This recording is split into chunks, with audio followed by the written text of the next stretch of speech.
আসসালামু আলাইকুম রহমতুল্লাহ বরকাতু। আমি এখন আপনাদের আমলের কথা বলবো, যে আমল করলে আপনাদের সংসার আয় উন্নতি হবে, বালা মুসিবত থেকে আল্লাহ পাকে হেফাজত করব, ঘরে বরকত হইব, রাস্তাঘাটে আল্লাহ পাকে হেফাজত করব।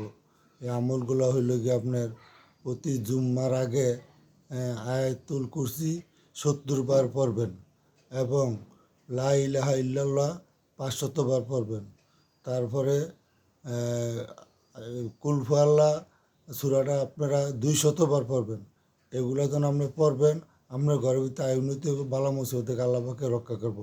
আর জুমার নামাজে পরে আপনারা আসার সময় মুনাজাত করে দোয়া করবেন আল্লাহর কাছে, আল্লাহ পাকে আপনাদেরকে মাফ করে এবং হেফাজত করে এবং সমস্ত বালা মুসিবত থেকে রক্ষা করে, আয় উন্নতি বাড়াইতে আল্লাহর কাছে চাইতে হবে, দোয়া করতে হবে, মুনাজাত করতে হবে। মুনাজাতে আল্লাহ পছন্দ করে। সেটা দেওয়ার পরে 2 হাত যখন তুলবেন, ওই হাতের প্রতি আল্লাহ পাকের রহমত আসে। হাত তুলে আল্লাহর কাছে কইবেন, আপনার যা মনের বাসনা আমরা বলবেন, ইনশাল্লাহ আল্লাহ পাকে আপনাকে আশা পুরাইব। আমরা চেষ্টা করবেন ইনশাল্লাহ আমল করার জন্য।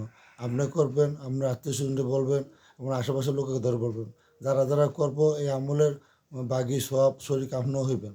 এই জন্য আপনিও করবেন, অন্যজনকে বলার সুযোগ করে দিবেন এবং ছেলে মেয়েদেরকে শিক্ষা দিবেন, যাতে তাদের সংসার আয় উন্নতি হয়।